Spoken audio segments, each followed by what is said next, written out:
Assalamualaikum warahmatullahi wabarakatuh.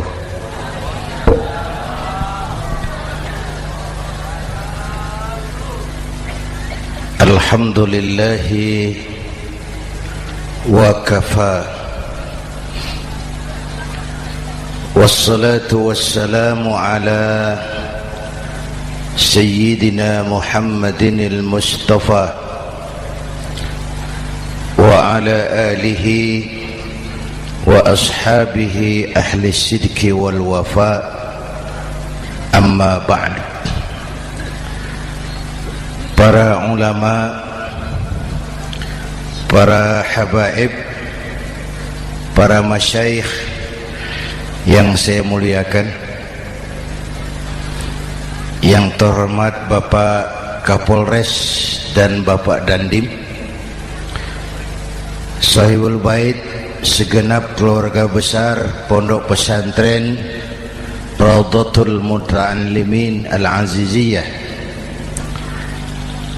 bapak-bapak, ibu-ibu, hadirin hadirat ma'asyiral muslimin yang saya cintai. Saya bersyukur dapat menghadiri haflah Maulidin Nabiil Karim, dan saya bangga dan terharu dengan keberadaan Pondok Pesantren Raudhatul Muta'allimin Al-Aziziyah ini. Sekarang ini banyak orang bisa memberi contoh,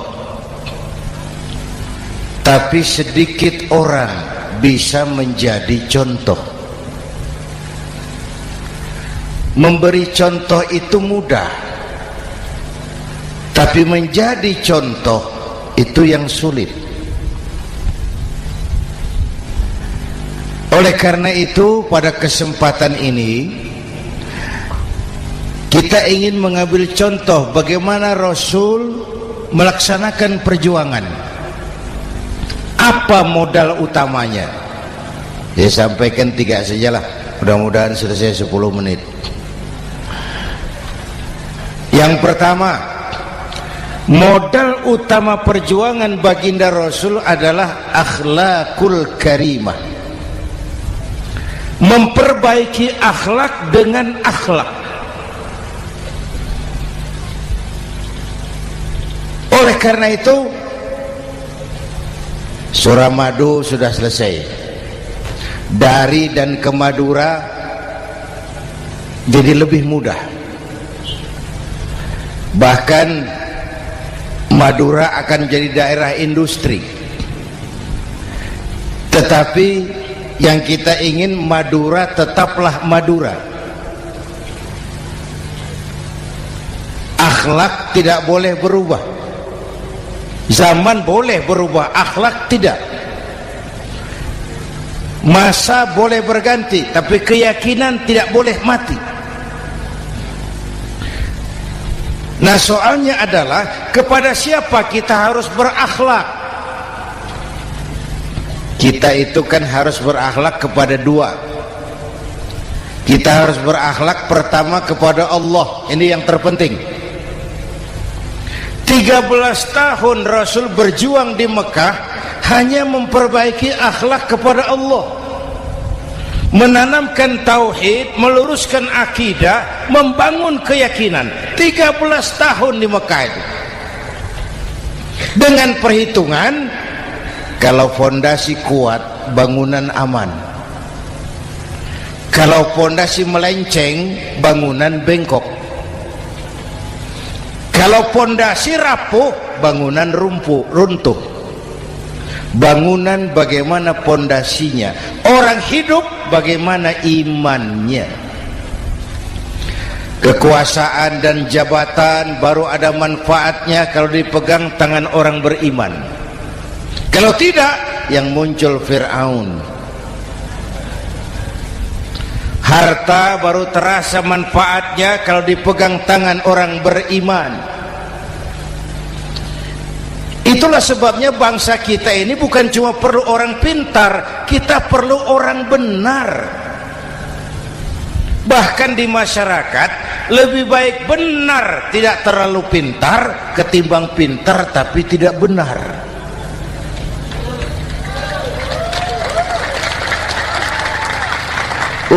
Kalau sudah pintar tidak benar, rusak rakyat itu Pak. Disuruh ngurus beras malah nimbun beras, ya.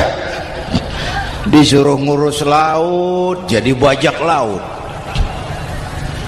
Disuruh ngurus hukum, bikin hukum seperti pisau, tajam ke bawah, tumpul ke atas. Kalau yang kecil salah, hukum cepat-cepat ditegakkan. Yang besar salah, diam pura-pura tidak mengerti. Itu yang melukai rasa keadilan.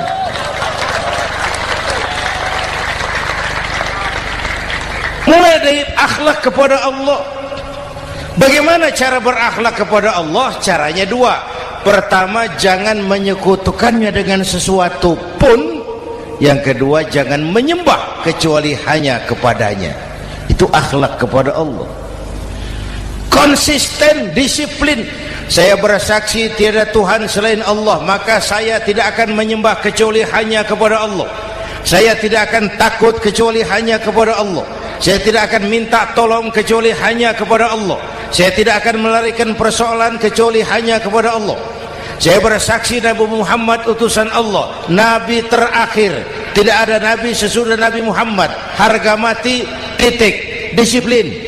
Ada yang mengaku jadi Nabi, wajib tidak percaya. Disiplin. Sekarang ini kan bangsa kita disiplinnya lemah. Korupsi agak sulit diberantas karena pejabat kita takut atasan tapi nggak takut Tuhan.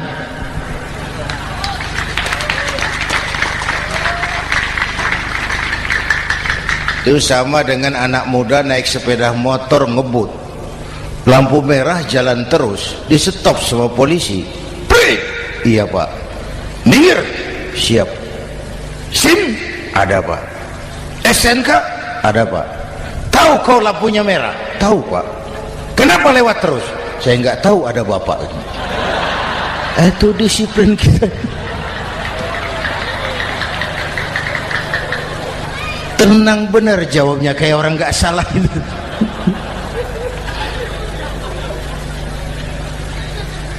Iman. Apalagi belakangan ini saya sering bilang gini Pak, ini humor tapi agak tasawuf. Orang yang paling tenang hidupnya itu tukang parkir. Coba lihat tukang parkir, walaupun mobil banyak, mereknya bagus-bagus, tidak pernah sombong. Tenang ini, tenang. Nanti mobil pergi satu demi satu, habis sama sekali, dia tidak sedih. Tenang. Mobil banyak tidak sombong, mobil habis tidak sedih. Apa rahasianya? Ternyata, nih tasawufnya di sini. Tukang parkir tidak merasa memiliki, tapi merasa dititipi. Wah, itu. Siapa saja yang merasa memiliki, bersiaplah kehilangan, dan itu menyakitkan. Tapi kalau merasa dititipi, jabatan, harta, anak, istri, semua titipan, hiduplah seperti tukang parkir. Pertama, titipan tidak boleh bikin kita sombong. Dititipi kok sombong, tidak pantas ya. Pak Zainuddin titip mobil ya, silakan. Yang punya mobil pergi, saya petatang peteteng. Tidak pantas dititipi kok sombong. Ada orang dititipi jabatan oleh Allah sombong. Dititipi sombong. Ada enggak pejabat sombong? Ada. Namanya Fir'aun. Itu pejabat-pejabat sombong anak buah Fir'aun semua. Dititipi harta oleh Allah, jadi orang kaya sombong, sama tetangga tidak mau kenal, orang lain kecil semua, jalan tidak injak tanah. kuntilanak. Yang kedua penting, titipan harus dijaga baik-baik. Kalau tidak, yang nitip marah. Yang nitip marah. Pak, titip sepeda motor, silakan. Waktu diambil sepeda motor, kaca spion pecah, knalpot hilang, bemper hancur. Marah enggak yang nitip? Marah. Saya kan titip, kenapa enggak dijaga baik-baik? Dititipi harta oleh Allah jadi orang kaya supaya bangun pesantren, bela yatim, santuni yang lemah. Pelitnya 17 setan. Yang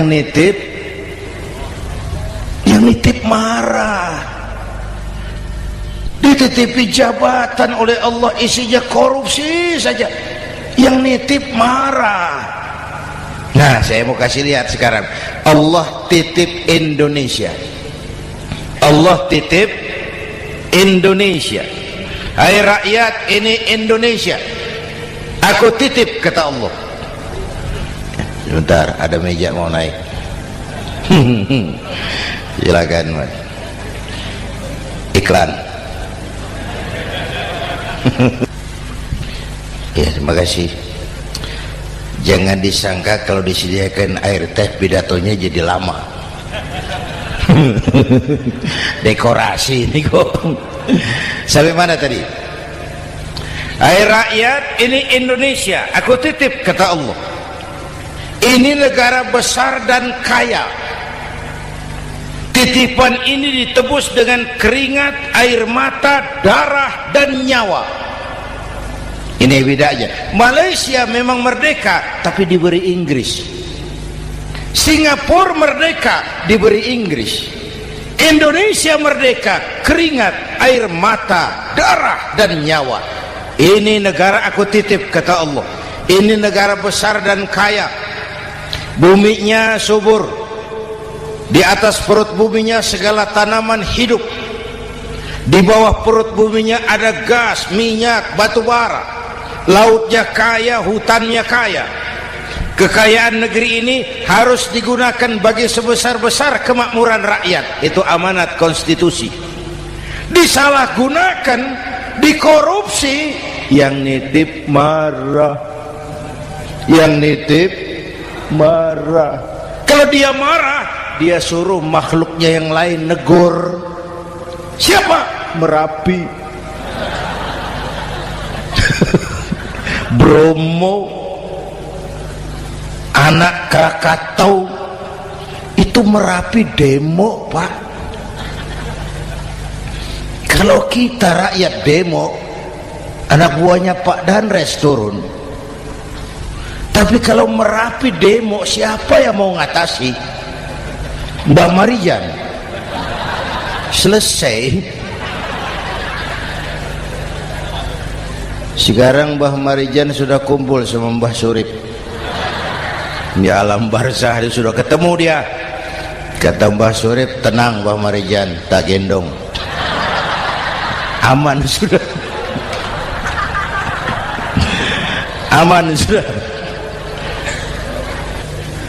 Saya mau bilang Merapi itu makhluk, Krakatau itu makhluk, Bromo itu makhluk.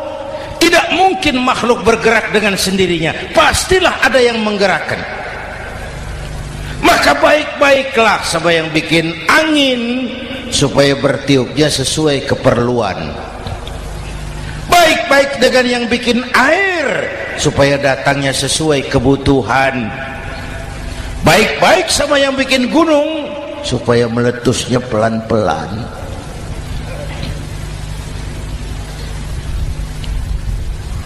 Bapak Ibu hadirin yang saya hormati, menjaga titipan. Jangan menyembah kecuali hanya kepadanya. Jangan menyekutukannya dengan sesuatu pun. Ayo, saya ngobrol kita. Bapak Ibu hadirin yang hadir di sini ini, kita ini semua hamba Allah apa bukan? Hamba Allah. Kata siapa? Kata kita. Kalau kata kita namanya ngaku. Ngaku itu boleh dan murah. Apa diakui? Kita belum tahu. Ya, kan baru kata kita itu. Dan tidak otomatis kalau kita bilang saya ini hambamu ya Allah, lalu Allah jawab iya ya. Tidak, wong itu kan kata kita. Saya hamba Allah, kata saya. Berapa banyak orang perbuatannya, ucapannya berkata saya hamba Allah, perbuatannya menyatakan dia hamba setan, hamba nafsu, hamba dunia, budak jabatan. Tidak sesuai ucapan dengan perbuatan. Jadi hamba Allah tuh nggak mudah, digojlok, diuji. Coba lihat, yang jelas diakui sebagai hamba itu baru satu yang kita peringati ini, baginda Nabi. Allah mengakui kapan? Waktu menceritakan Isra dan Mi'raj. Apa yang dipakai kalimat? Subhanallazi asra bi'abdih. Maha suci Allah yang telah menjalankan hambanya. Hambanya. Muhammad itu hambaku, aku jalankan dia. Allah mengakui. Kapan kalimat ini turun?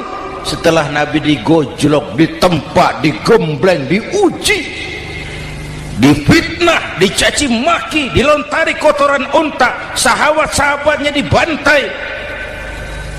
Lolos, Muhammad betul-betul hambaku. Ayo Isra Muhammad. Subhanallazi asra bi'abdi, hambaku. Jadi kalau mau jadi hamba Allah ya diuji, digojlok, digembleng. Nah, mari kita lihat kehambaan baginda Nabi. Orang yang paling bersih hatinya Rasulullah. Orang yang paling baik akhlaknya Rasulullah. Orang yang dosanya sudah mendapat jaminan ampun Rasulullah. Tapi Rasulullah kalau sholat malam bengkak kakinya karena rajin sujud. Hati bersih, akhlak terbaik, dosa sudah diampuni. Tapi kalau sholat malam kakinya bengkak karena rajin sujud. Saya tahu di sini juga banyak yang kakinya bengkak. Cuma urusannya apa? Itu urusan masing-masing. Pada tingkat seperti itu Rasulullah, saya perlu Allah, saya perlu Allah, saya perlu Allah. Yang 100 tahun kita bangun selesai oleh gempa 3 menit. Ya. Yang 100 tahun kita bangun ternyata selesai oleh gempa 3 menit. Kita perlu Allah, kita perlu Allah. Makanya musibah itu kan kalau menimpa orang baik-baik namanya ujian. Kalau menimpa orang setengah baik itu paru-paru yang bikin malaikat bingung. Sholat rajin, maksiat tekun, baca Quran mau, fitnah orang hobi, ngaji nyolong jalan terus.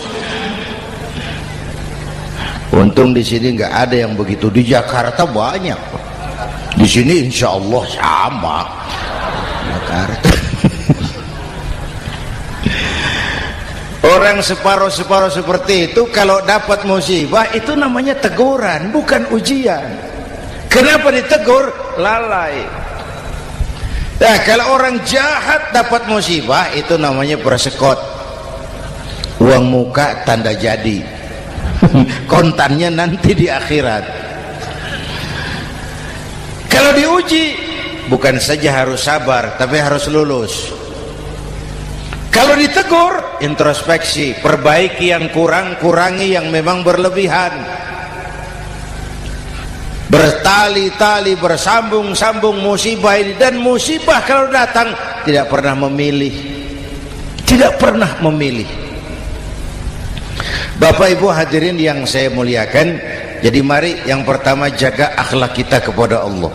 Jangan menyekutukannya dengan sesuatu pun, jangan menyembah kecuali hanya kepadanya. Sekarang kan musim entertain, orang pandai membangun pencitraan, orang pinter bikin bungkusan. Sekarang ini kiai sama dukun tipis bedanya. Bener Pak, pemburu hantu pakai sorban, pakai gamis, nanti kiai pakai helm. Atribut sudah kacau sekarang ini, siapa pakai apa, siapa mau jadi apa, tidak jelas. Sementara masyarakat kita memang agak kutil, kurang teliti, cepat heran, gampang kagum. Pernah terjadi suatu saat tabrakan di jalan, keras sekali, korban jatuh berlumur darah, dikerubungi orang banyak. Datang wartawan mau ambil gambar dari dekat, sulit, banyak sekali orang ngerubung. Dia cari akal, tolong saya dikasih jalan ke dekat korban. Orang menoleh semua. Saudara siapa? Saya bapaknya korban, katanya. Dia mengaku bapaknya korban. Ya orang minggir semua, minggir, ada bapaknya korban. Orang minggir semua, dia maju ke depan korban. Sampai di depan korban pucat mukanya itu wartawan. Kenapa? Yang ketabrak anak monyet, Pak. Dia sudah ngaku bapaknya korban.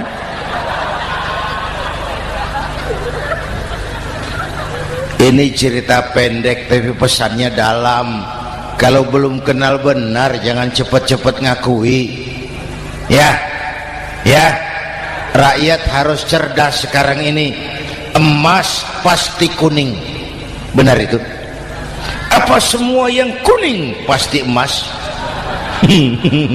udah cerdas lah itu, itu. Hati-hati, ini jangan pencitraan. Orang pandai bikin bungkusan. Oleh karena itu kita juga harus punya filter supaya tidak hanyut oleh kedangkalan-kedangkalan pencitraan itu. Satu itu akhlak kepada Allah. Yang kedua, kepada siapa kita berakhlak? Kepada sesama manusia. Kepada sesama manusia itu siapa? Pertama, sesama muslim. Malam ini saya hadir di sini, saya tidak merasa tamu.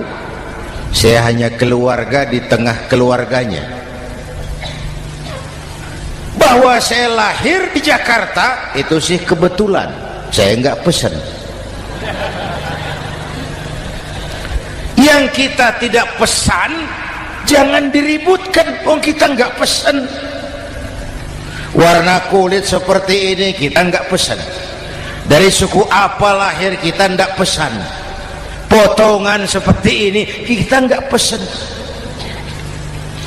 Islam membebaskan manusia dari ras diskriminasi. Pada waktu yang bersamaan Islam mengangkat harkat, derajat, martabat kaum wanita.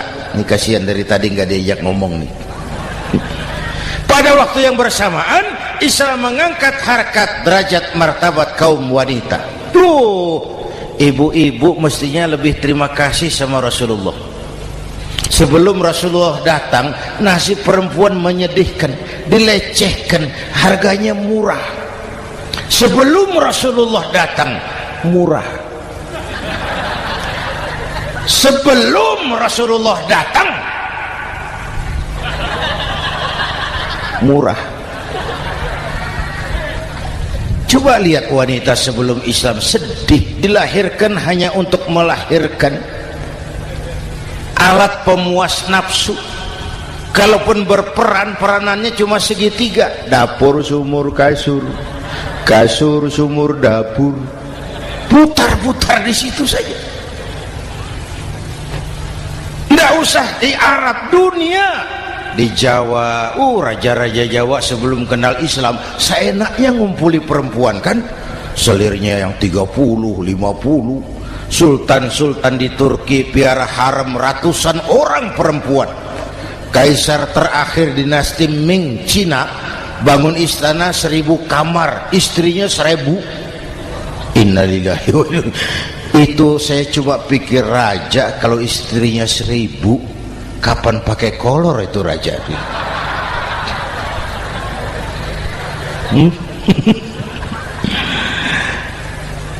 Rasulullah datang terenyuh, an-nisa imadul bilad, perempuan jangan diperlakukan begitu, perempuan tiang negara. Kalau baik perempuan baik negara, kalau rusak perempuan hancur negara. Waktu ditanya, ya Rasul, siapa yang paling harus saya taati di dunia? Ibumu. Setelah itu siapa lagi? Ibumu. Setelah itu siapa lagi? Ibumu. Setelah itu siapa lagi? Bapakmu. Menghargai perempuan, ibumu, ibumu, ibumu, bapakmu. Ibu 3 kali disebut, bapak 1 kali, ibu 3 kali, bapak 1 kali, ibu 3, bapak 1 bapak. Gimana sih ngitungnya jadi kerok begini? Salah ngitungnya, salah.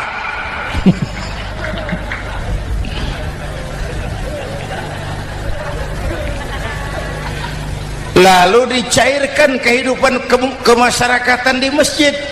Masya Allah, masjid itu pendidikan demokrasi betul. Pertama, siapapun masuk masjid copot sandal, buka sepatu. Benar itu? Ini masyarakat yang mau kita bangun. Tidak ada warga negara kelas 1, semua sama. Lurah masuk masjid buka sepatu, rah. Camat masuk masjid buka sepatu, mat. Gubernur masuk masjid buka sepatu, Nur. Nikmatnya masyarakat masjid, nikmatnya masyarakat masjid. Coba binatang saja harganya tidak sama toh. Sapi yang mahal yang gemuk, betul? Karena harga sapi pada dagingnya, makin gemuk sapi makin mahal harganya. Tapi ada burung perkutut lebih mahal dari sapi, padahal dagingnya sedikit, betul.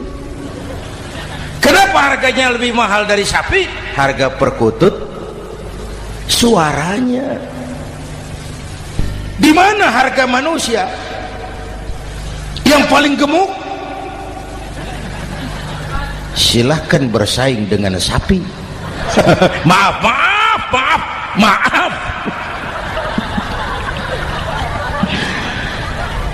Inna akramakum indallah atqakum.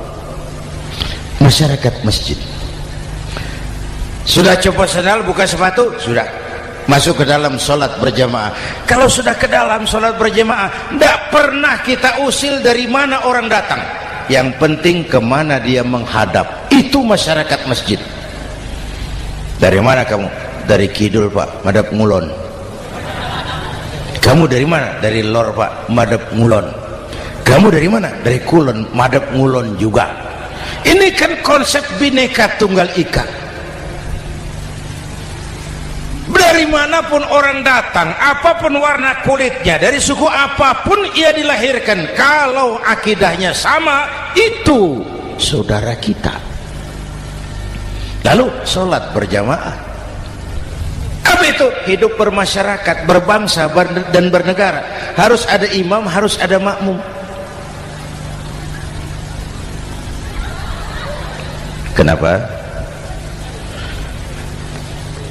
Ini saya harus agak hati-hati pakai sarung angin ini.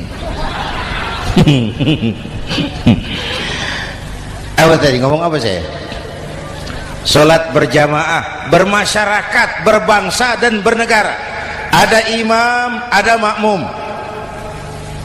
Siapa makmum? Kita ini rakyat. Siapa imam? Para pemimpin negara. Apa bedanya? Imam harus dipilih.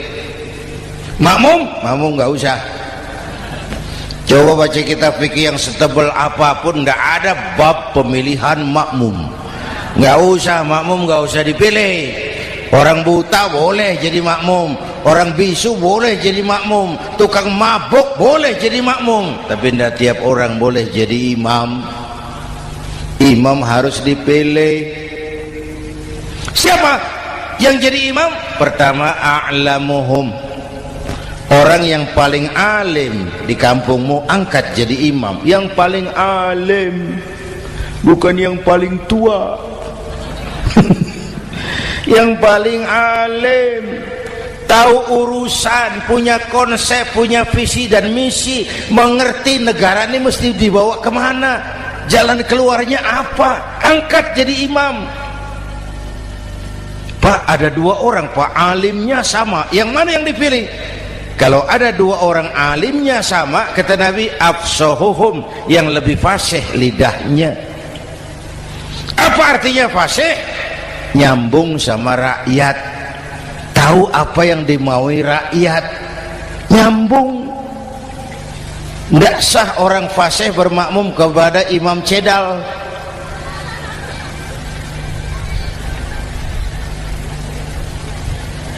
Kenapa Bu? Nyambung. Capek kalau punya imam gak nyambung sama makmum. Makanya kalau sudah jadi imam, pesan Nabi apa? Idza amma ahadukumun nasa falyukhaffif. Kalau kamu jadi imam, ringankan solat kamu, jangan terlalu panjang. Itu makmum tidak sama kekuatannya. Ada yang tua renta, diri saja sudah gemetar. Ada makmum yang punya darah tinggi, kalau sujud lama kepalanya sakit. Ada makmum yang sudah janji habis solat mau terima uang. Jangan kalau sudah jadi imam di kota, sholat isya berjamaah, rakaat pertama selesai Fatihah, Yasin, bubar makmum itu. Jadi imam jangan terlalu lama, kayak Husni Mubarak tuh, kelamaan jadi imam, 30 tahun, rakyat capek.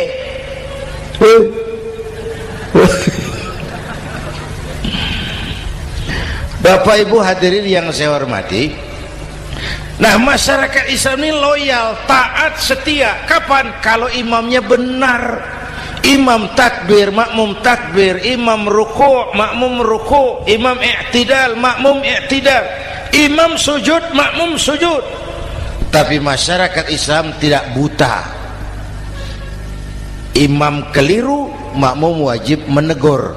Ya, bagaimana negurnya? Mestinya ruku', imam sujud. Wah, keliru ini. Subhanallah, kan gitu. Itu aturan main. Tidak boleh imam keliru, makmum emosi, main pegang, mam, hoi salah, hoi, kacau sholat.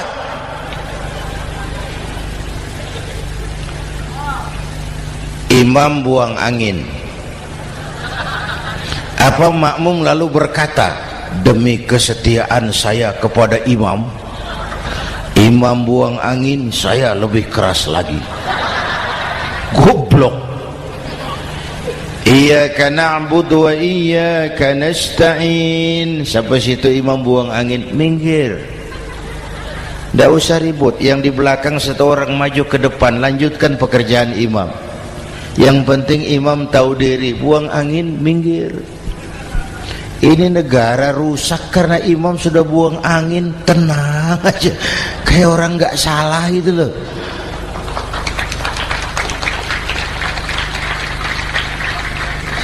Selesai sholat dikasih tahu, imam tadi buang angin ya sedikit. Apa kalau nggak sedikit lalu nggak rusak sholat itu? Nah, dalam berjaga akhlak kepada sesama, ayo kita jaga kesatuan, persatuan, kerukunan, kekompakan.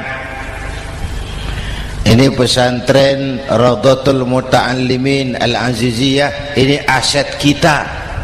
Keberadaannya, pengembangannya, kelangsungannya bukan sekedar tanggung jawab pengurusnya, tanggung jawab kita sesuai dengan bidang dan kemampuan masing-masing. Yang punya jabatan bantu dengan wewenangnya, yang punya harta bantu dengan uangnya, yang punya tenaga bantu dengan tenaganya, yang bisa doa bantu dengan doanya, yang tidak bisa apa-apa bantu dengan diam. Diam saja lumayan loh itu membantu.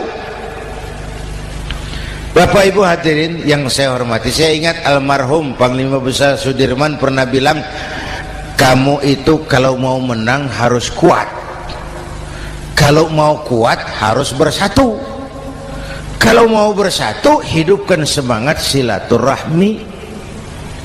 Mau menang harus kuat, mau kuat harus bersatu, mau bersatu hidupkan silaturahmi. Bapak Ibu hadirin, rukun antar umat seagama. Beda pendapat boleh, marah jangan. Kalau di Jakarta kan sekarang lagi musim apa itu wahabi yang bid'ah, sedikit bid'ah itu. Saya sih bilang yang suka tahlil bagus, terusin. Yang nggak suka tahlil nggak apa-apa, tapi jangan mencaci maki yang suka tahlil. Orang yang mabuk masih banyak kok yang tahlil dicaci maki. Kita nih seperti orang kurang kerjaan. Waktu guru saya Hadratul Mukarram Ki Haji Dr. Idham Khalid wafat, saya ajak orang baca Fatihah. Selesai, saya lagi duduk di belakang, seorang pengusaha nemui saya, Kiai, kenapa? Saya coba ingin kepastian. Apa? Orang yang sudah mati dibacakan Fatihah itu, apa pahalanya sampai? Saya bilang gini, Mas, kamu kalau nggak percaya mati aja dulu. Saya bacain Fatihah, tunggu di sono. Kalau nggak nyampe balik lagi nggak apa-apa.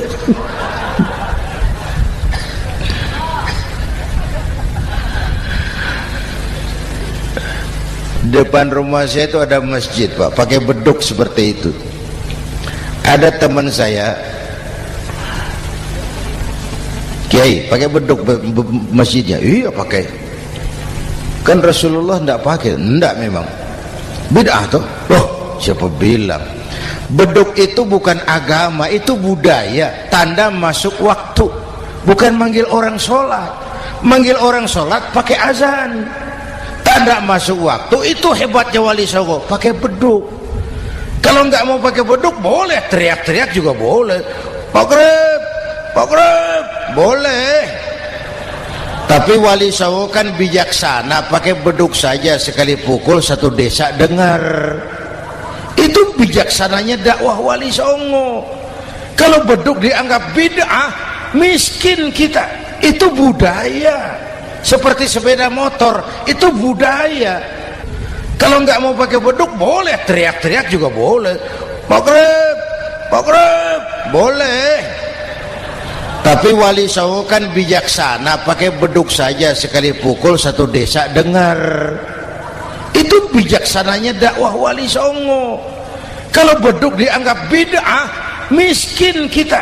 Itu budaya. Seperti sepeda motor, itu budaya.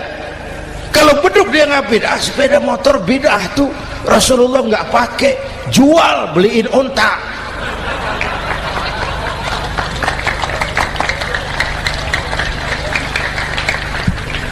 Ayo cari persamaan, jangan memperbesar perbedaan. Hormati pendapat orang kalau pendapat kita juga ingin dihormati. Kasus Ahmadiyah meledak lagi di Cikesik, Banten.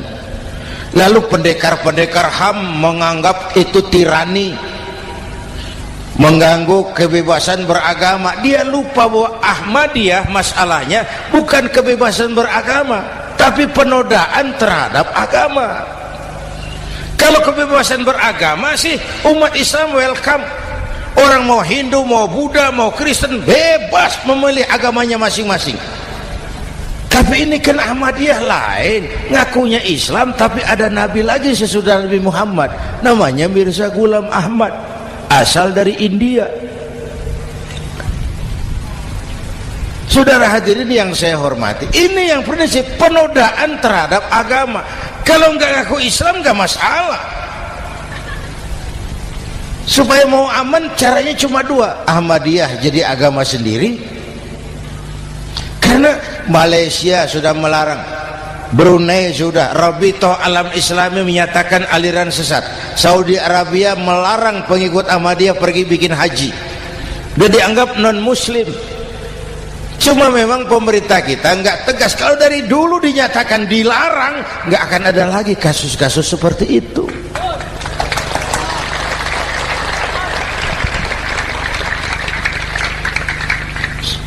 Nah, selain itu kita umat juga harus disiplin. Coba sudah berapa banyak nabi bermunculan di Indonesia. Dan Indonesia ini saya heran, Indonesia ini pasar bagus, Pak. Kalau ada nabi, ada aja pengikutnya, saya heran tuh. Indonesia ini pasar bagus. Ada Ahmad Musaddiq Al-Qiyadah, jadi nabi. Konsultan bulu tangkis jadi nabi. Dapat wahyunya di Bogor, ditangkap polisi 4 tahun. Muncul lagi di Bandung, namanya Sayuti, tukang cukur, ngaku dapat wahyu jadi nabi, ditangkap polisi lagi 2 tahun.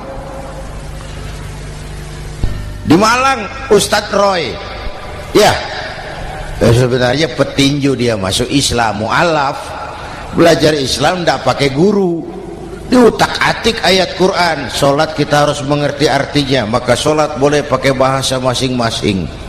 Ramai masjid. 2 tahun penjara. Di Jakarta muncul lagi Lia Edan, ngaku Jibril, ditangkap juga oleh polisi. Kita salut sama polisi kita lah, bukan cuma teroris, Jibril ditangkap Pak Kapolres. Saya bilang sama teman-teman polisi, untung dia ngaku Jibril, Pak. Coba kalau dia ngaku Israel, lebih gawat itu.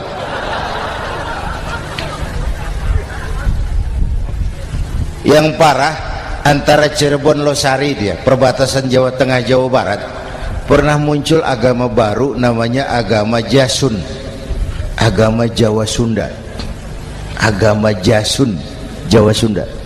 Yang jadi nabi Tugimin. La haula wala quwata. Saya bilang ini jangan jadi nabi, jadi kiai juga nggak angker ini. Al Mukarram Bapak Kiai Tugimin, nggak enak. Yang lebih ndak enak selawatannya loh itu. Kalau kita kan tadi nikmat tuh, ya Habibi ya Muhammad, nikmat rasanya itu. Coba ganti sama yang tadi, wah enggak, ya Habibi ya Tugimin, enggak enak itu, Pak. Jadi umat Islam itu sangat menghormati orang lain agama.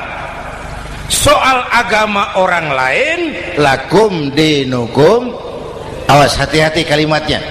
Kita menghormati orang lain agama. Soal agama orang lain, lakum dinukum.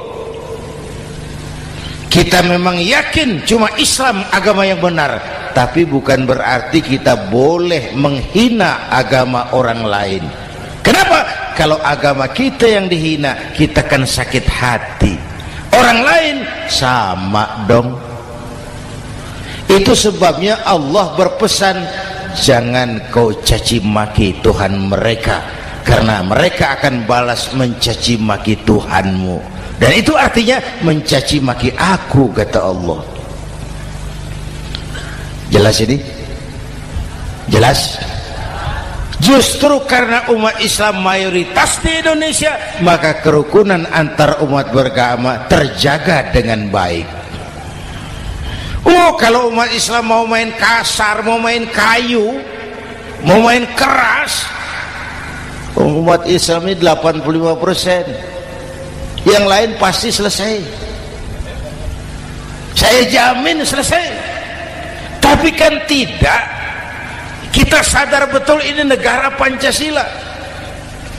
Kita sadar betul bahwa kita harus menghargai orang lain agama, menjaga kerukunan, rukun antar umat beragama.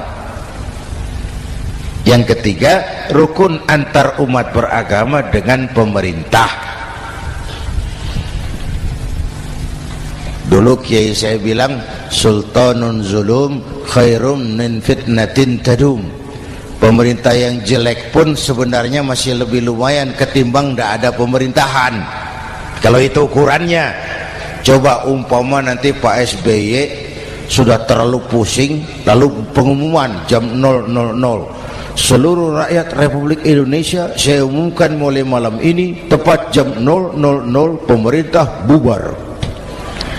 Ayo bayangkan seperti apa kita tanpa pemerintah. Hukum rimba, yang kuat menekan yang lemah, yang kaya merampok yang miskin.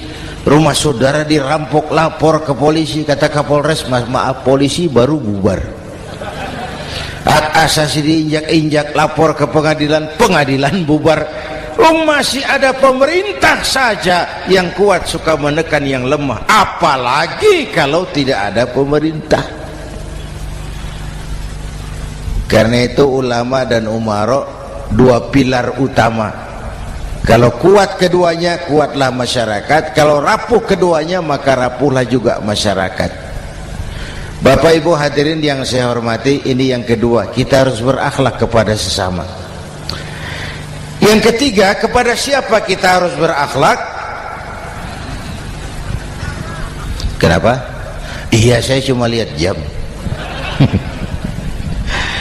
Yang ketiga, kepada siapa kita harus berakhlak? Kita ini harus berakhlak kepada makhluk Allah yang lain di luar manusia. Kepada air kita harus berakhlak loh Pak. Saya dulu remaja ngaji fikih, kiai ngajar makruh buang air kecil di tanah yang berlubang. Saya protes, kenapa makruh kiai? Pertama, untuk kesehatan. Siapa tahu di lubang yang kau kencingi ada gas beracun.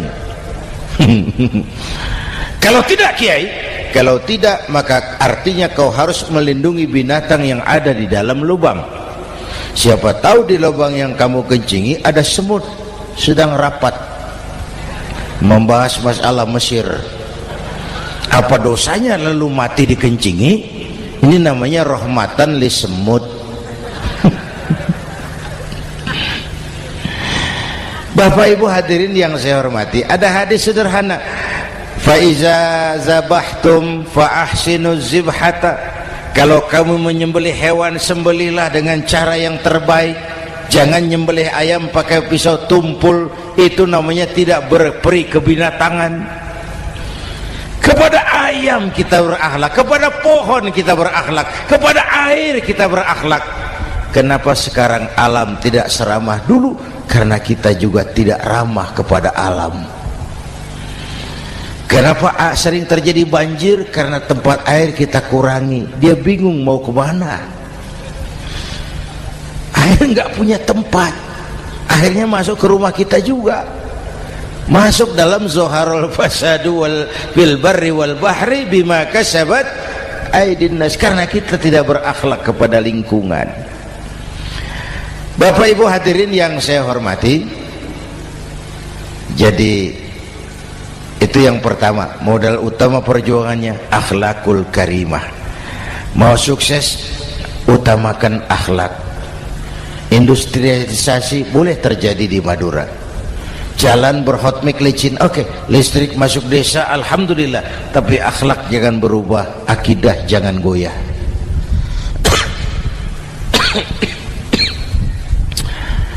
Teknologi tidak bahaya, yang bahaya orang yang menggunakannya. Wayang itu yang namanya cepot itu bisa selawat badar kalau yang megang Anom Suroto. Cepot bisa selawat badar kalau yang megang Anom Suroto. Wayang bagaimana dalangnya, teknologi bagaimana orang yang menggunakannya. Satu. Yang kedua, yang kita contoh dari baginda Rasul, beliau itu sejak kecil tidak dimanjakan, Pak. Lahir ke dunia tidak sempat melihat wajah bapak. Umur 6 tahun ditinggal ibu. Umur 9 tahun ngembala kambing, berniaga ke Syam. Syam itu Syria sekarang. Umur 9 tahun bisnis lintas negara dari Saudi ke Syria. Remaja tidak dimanjakan, kerja keras, peras keringat, banting tulang, tidak ada pekerjaan halal yang hina. Lahir pribadi yang tegar, mental yang tahan banting, manusia yang tidak cengeng karena sejak kecil ditempa oleh kesulitan. Jadi gini, orang itu kalau biasa susah, ketemu susah, ndak kaget, Pak. Mentalnya kuat. Saya santri biasa makan kangkung, datang ke rumah teman dikasih kangkung, loh makanan saya ini, dikasih daging ayam, nambah. Orang tuh kalau biasa susah enak. Saya santri biasa tidur di masjid, disuruh nginep di hotel, pules, Pak. Tapi yang biasa tidur di hotel suruh nginep di masjid, encok. Hidup ini perjuangan. Mau sukses harus berani susah. Jangan seperti dulu di cerita santri. Ada santri beternak lebah, ambil madunya itu. Satu hari dia mau periksa sarang lebah, naik ke pohon pakai tangga, pakai sarung biasanya santri. Dia lupa tidak pakai celana dalam. Naik pohon periksa, entah bagaimana terpegang sarang lebah itu, berhamburan lebahnya keluar. Salah satu masuk ke sarungnya, tergigitlah Al-Mukarramnya itu. Dia menjerit, aduh, jatuh berguling ke bawah. Sudah lama jatuh, dia buka sarungnya, dia lihat bengkak. Karena bengkak kan jadi besar, senang juga dia. Dia berdoa, ya Allah, hilangkan sakitnya, biarlah bengkaknya. Ini kan, ini doa orang nggak konsekuen. Bengkak dan sakit itu paket. Mau bengkak ya harus berani sakit. Masa sakitnya bengkaknya mau, sakitnya nggak mau. Itu satu itu. Yang kedua, kita ini sering kalau punya cita-cita sering seperti rapat tikus. Satu hari sekelompok tikus rapat paripurna tikus untuk mengantisipasi bahaya kucing. Bagaimana supaya kucing itu jangan lagi mengganggu kita? Akhirnya ada yang mengusulkan begini, bagaimana kalau di leher kucing kita gantungkan lonceng, supaya kalau dia datang dari jauh suaranya sudah kedengaran dan kita bisa lari menyelamatkan diri. Wah, cerdas dia. Setuju, setuju semua. Setuju, bagus. Nah, oke. Waktu pembicaraan dilanjutkan, tikus mana yang mau menggantungkan lonceng ke leher kucing? Rapat bubar.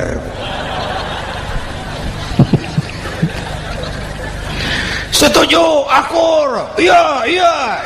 Waktu bekerja selesai. Bapak Ibu hadirin yang saya hormati, terutama anak-anak saya, para santri, remaja, pemuda. Hidup ini persaingan. Bapakmu tamat SD, nak, kau sarjana. Bapakmu cuma jadi RT, nak, kau camat. Bapakmu tukang tambal ban, kau harus punya pabrik ban. Anak saya pertama dulu saya titip mondok di Tebu Ireng. Tahun pertama pulang saya kontrol, sini kau, apa hasilmu setahun di pesantren?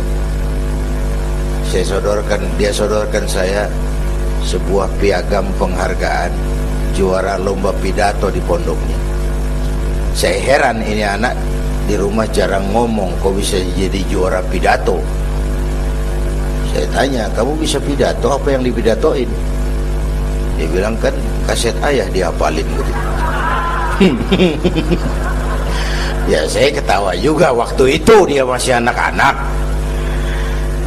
Baiklah, tapi apa cita-citamu? Saya kepengen seperti ayah. Wah, kau ini salah.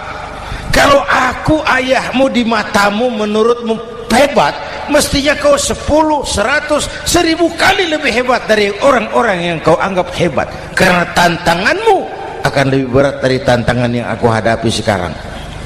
Kalau kau sama dengan aku, kau ditinggalkan zaman karena kau tidak mampu menjawab tantangan zamanmu. Bapak Ibu hadirin yang saya hormati, persaingan tajam, tantangan makin berat.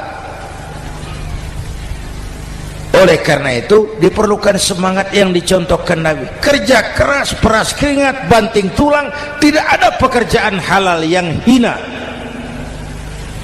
Sejak kecil ditempa oleh kesulitan. Asal jangan seperti saya tadi ngobrol sama teman-teman, sekarang ini di negara kita banyak politisi miskin negarawan. Pejabat-pejabat kadang-kadang kalau ngelihat rakyat tuh komentarnya nggak berpihak kepada rakyat. Saya ingat waktu Mentawai dihantam gempa, Nias hancur, infrastruktur hancur, rumah rakyat luluh lantak. Ketua DPR Pak Marzuki Ali bilang, bagaimana itu rakyat? Ya itu resikonya punya rumah di pinggir laut. Waduh, ini bukan komentar pemimpin, rakyat lagi susah kok dibilang kayak gitu. Saya prihatin dengan ucapan kayak gitu. Waktu cabai 100.000, di sini berapa sekarang? Sama ya. Waktu cabai mahal, ada pejabat bilang, rakyat suruh nanam cabai aja di halaman rumahnya. Ini kan gak solutif dan gak cerdas. Cabai naik, rakyat suruh nanam cabai. Nanti beras naik, rakyat suruh nanam padi. Yang saya khawatir kalau telur mahal, apa rakyat suruh betelur gitu? Ini kan gak cerdas dan gak solutif. Bapak Ibu hadirin yang saya hormati, apalagi tadi sudah saya bilang di awal, kita ini bangsa yang ditempa oleh kesulitan. Mau merdeka saja dengan keringat, air mata, darah dan nyawa. Kita tidak boleh cengeng menghadapi kesulitan ini. Tegar, tahan uji, tahan banting, dan seterusnya. Itu hal yang kedua. Yang ketiga, terakhir, Rasulullah itu sosok yang ibadahnya luar biasa. Tadi sudah saya jelaskan sebagian. Ibadahnya luar biasa. Ayo kita bantu keamanan negeri kita ini. Dengan apa? Istighfar. Wa ma kana Allahu mu'adzibahum wa hum yastaghfirun. Allah tidak akan turunkan bencana selagi di tengah mereka masih banyak orang-orang yang istighfar. Rasulullah yang dosanya sudah diampuni sehari 100 kali istighfar. Ayo kita ngobrol ini. Pak, saya ini, Zainuddin ini, kalau mengharap masuk surga dengan amal yang saya kerjakan sendiri, rasa-rasanya tipis harapan. Bener. Sholat saya berapa banyak saya tahu. Sedekah saya berapa duit saya tahu. Dosa saya berapa banyak saya tahu. Lalu saya baca sejarah. Nabi Adam dosanya 1, makan buah khuldi, dikeluarkan dari surga. Nabi Adam dosanya 1, dikeluarin. Kita dosanya banyak, kepengen masuk. Ini enggak nyambung ini. Nabi Adam Nabi Adam dosanya satu, dikeluarin dari surga. Kita dosanya banyak, kepengen masuk, nggak nyambung. Apa yang bikin saya besar hati? Apa yang bikin saya optimis? Ada dua, Pak. Pertama yang disebut rahmat Allah, yang kedua disebut syafaat Rasulullah. Dua itu, Pak. Oh, kalau kita ini insya Allah nanti sampai ke surga, amin, amin. Kalau kita ini sampai ke surga, Pak, saya jamin itu bukan karena amal kita, itu karena rahmatnya Allah. Ndaklah seberapa banyak sih amalan kita mau menggapai surga. Kalau bukan karena rahmatnya Allah, sulit sampai ke sana. Hei manusia, dosamu besar, tapi lihat rahmatku lebih besar. Hei manusia, salahmu banyak, tapi ampunanku lebih banyak. Kau nangis di hadapanku, aku senyum melihatmu. Kau berjalan menujuku, aku berlari menyambutmu. Istighfarnya sehari 100. Lalu ada hadis qudsi, inni la ahammu bi'adzabi ibadi. Kadang-kadang aku pengen turunkan azab bencana kepada manusia, tapi ketika aku melihat 3 perkara, murkaku surut, bencana aku tarik kembali. Coba perhatikan hadis qudsi ini. Allah mau marah hendak jadi, bencana ditarik, musibah diangkat. Kenapa? Ada yang meredam murka Allah. Allah enggak jadi marah. Siapa? Pertama, suyukhan rukka. Aku lihat orang-orang tua tengah malam sujud sambil berlinang air mata, nangis di hadapan Allah. Itu kita hutang jasa loh, Pak, sama orang-orang yang tengah malam sujud nangis di hadapan Allah. Lihat yang begitu Allah tidak jadi marah.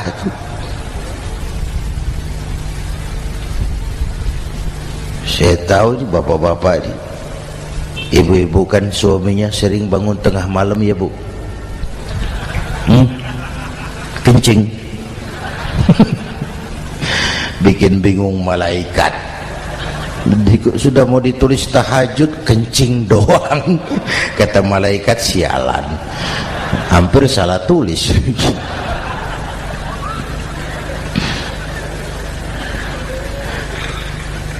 Aku lihat orang tua tengah malam sujud sambil berlinang air mata. Lalu aku lihat bayi-bayi tanpa dosa masih menyusu, sibyanan rudda. Bayi-bayi tanpa dosa masih menyusu, suci, bersih, belum ternoda. Wabaha iman rutta. Dan aku lihat binatang ternak melata mencari makan, kambing mudah cari rumput, alam terjaga keasriannya. Bagaimana bencana enggak mau nambah? Kita mengamalkan hadisnya juga terbalik. Yang diminta itu orang tua tengah malam sujud, bayi tanpa dosa nyusu. Sekarang bayi tanpa dosa dibuang ke tempat sampah gara-gara orang tua tengah malam nyusu. Terbalik namanya.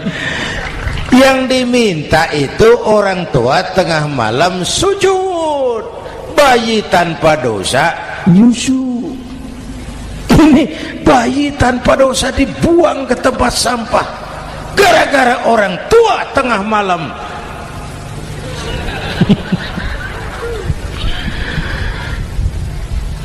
Bapak Ibu hadirin yang saya hormati, rahmat Allah kita perlu. Yang kedua, syafaat Rasulullah. Mari saya cerita syafaat sedikit. Ini sudah jam 00:05 ya. Ini kalau hitungan Indonesia ini sudah ganti hari, Pak. Jadi inilah ceramah terpanjang di dunia. Bayangkan saya pidato dari hari Selasa sampai hari Rabu.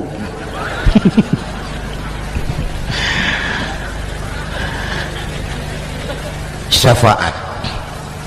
Agak saya singkat ceritanya. Nanti itu Pak, setelah alam ini hancur sehancur-hancurnya, bumi gempa, gunung meletus, air laut tumpah ke darat, halilintar menyambar, planet-planet bertabrakan, semua yang hidup mati bareng tanpa persiapan, termasuk malaikat mati. Yang tinggal cuma Allah sendirian. Yang lain hancur semua, tinggal Allah sendirian. Allah patroli, berseru-seru, limanil mulkul yaum, ahai, siapa penguasa hari ini? Mana Fir'aun yang ngaku Tuhan? Nongol kalau memang Tuhan. Mana Abrahat, mana Namrus, mana itu Benito Mussolini, mana itu Adolf Hitler, mana itu Hosni Mubarak? Penguasa-penguasa yang ngaku berkuasa, nol kalau memang penguasa. Gak ada yang jawab Pak, semua sudah rebah. Allah lalu berkata, la ilaha illa ana. Ternyata tidak ada Tuhan lain selain aku. Allah sombong waktu itu. Kalau Allah sombong itu pantas. Hadis qudsi mengajarkan al-kibriya'u libasi, sombong itu pakaianku, kata Allah. Cuma aku yang pantas pakai. Kamu manusia nggak pantas pakai pakaianku, kebesaran. Pakaian Allah mau dipakai, sombong itu pakaian Allah, cuma Allah yang pantas pakai. Nanti itu yang pertama dihidupkan bukan kita, malaikat dihidupkan lebih dulu. Tiupan pertama, malaikat hidup semua, diatur panitia akhirat. Yang nyambut tamu siapa, yang pimpin marawis siapa, Malik siap, sediakan neraka. Aku mau bakar itu bajingan tengik yang waktu di dunia nggak mau sujud, jauh dari ulama, tinggal di masyarakat jadi biang kerok, sama yatim kejam. Sediakan neraka. Baik Ridwan, iya, sediakan surga. Aku mau balas hamba-hambaku yang waktu di dunia rajin sujud, dekat dan cinta kepada ulama, santun kepada yatim, suka menolong orang yang memerlukan pertolongan.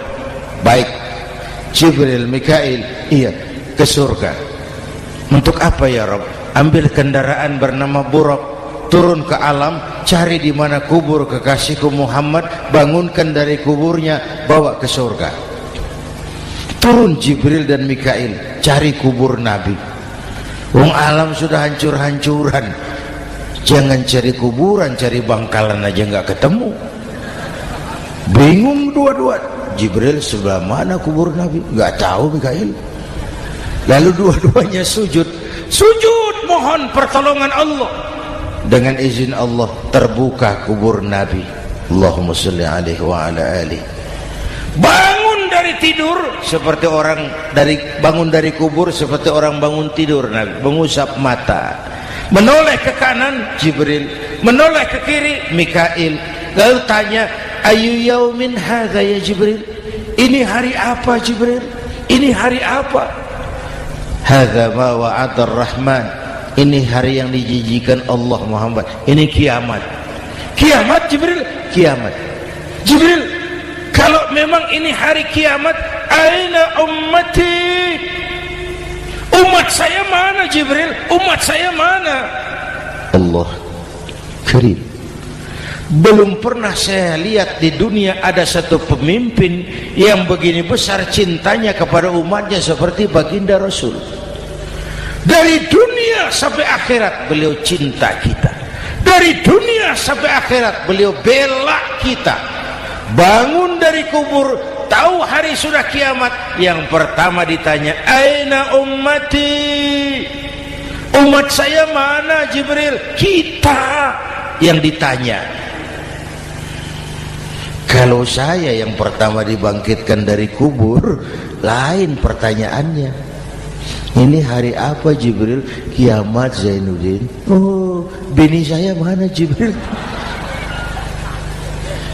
Nabi enggak tanya Khadijah wala Fatimah wala Aisyah, aina ummati? Umat saya mana Jibril? Umatmu? Iya. Kau manusia pertama yang dibangunkan dari kubur. Yang lain masih dikubur. Oh. Lalu kita ke surga Muhammad. Perintah Allah, perintah Allah. Sampai di surga seperti orang tidak betah Nabi itu, resah, gelisah, mondar mandir, mukanya murung. Yang punya surga kan negur, Muhammad, labbaik ya Rabb. Tidak enak di surga ya? Enak. Kok kamu seperti orang nggak kerasan gitu loh, resah, gelisah. Kenapa? Saya teringat umat saya ya Allah. Umat saya bagaimana nasibnya? Iya, saya sudah enak di DPR. Salah. Saya sudah enak di surga, gaji cukup, kursi empuk, dapat mobil dinas. Nggak. Umat saya yang waktu kampanye kepanasan itu gimana nasibnya tuh?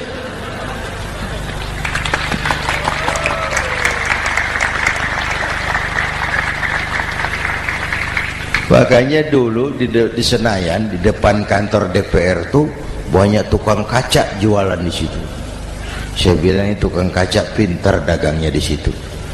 Pas, maksudnya supaya yang mau berkantor di situ ngaca dulu. Ya, wakil lurah pasti tidak lebih tinggi dari lurahnya. Wakil camat tidak lebih tinggi dari camatnya. Ini kenapa wakil rakyat kok selalu lebih tinggi dari rakyatnya?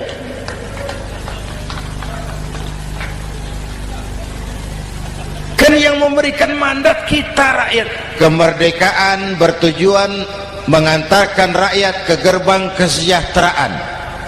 Lalu rakyat mempercayai tugas itu kepada pemerintah dan wakilnya di DPR. Saya percayakan kamu mengantarkan rakyat ke gerbang kesejahteraan. Itu amanat Undang-Undang Dasar.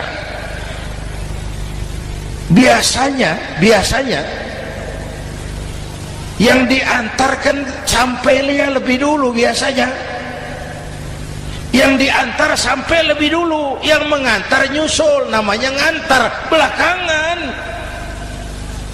Ini lebih cepat wakil rakyatnya makmur daripada rakyatnya. Yang mau ngantar makmurnya lebih dulu dari yang mau diantar.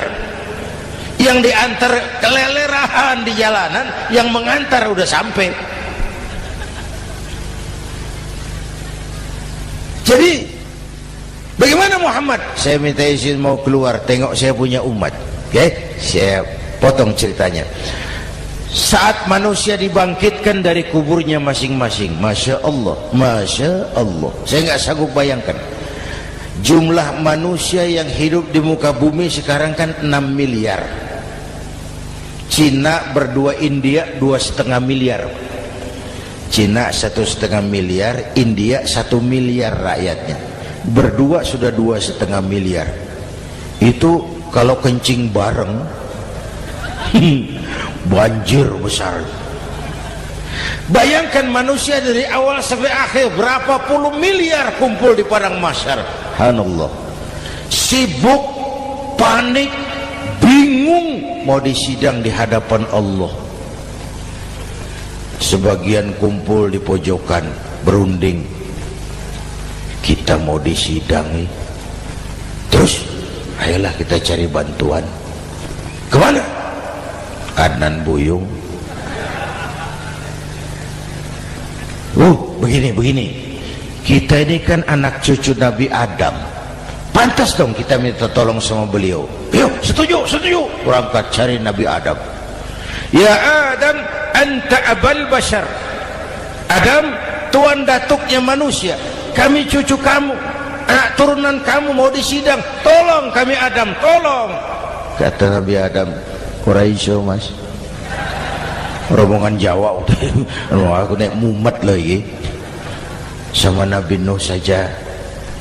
Nuh bilang tidak bisa, saya juga punya masalah, pernah minta obat ditenggelamkan. Ibrahim barangkali, semua Nabi hand up, angkat tangan.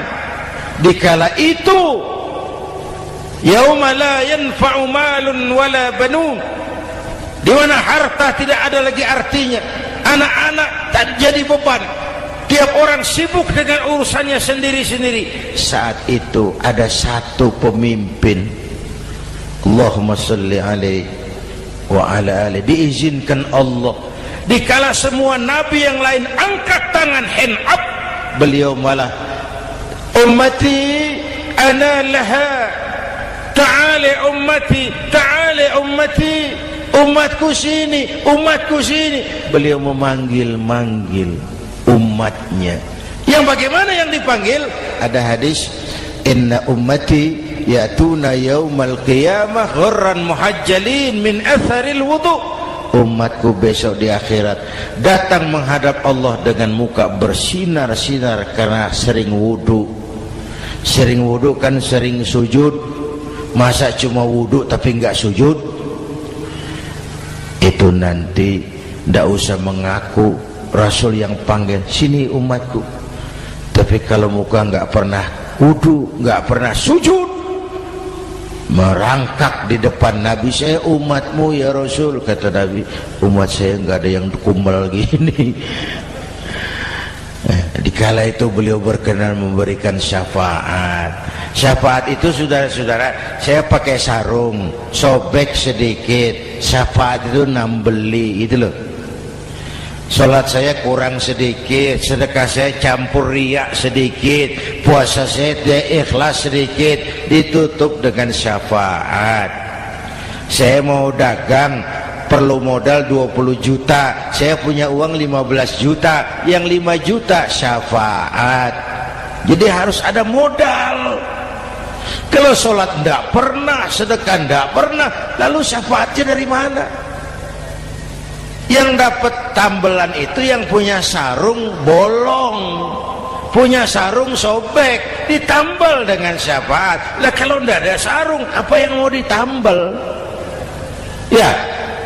Nah, mudah-mudahan kita semua mendapat rahmat Allah dan mendapat syafaatnya Rasulullah Sallallahu Alaihi Wasallam. Bapak Ibu hadirin, sudah 7:30 lewat 4 jam.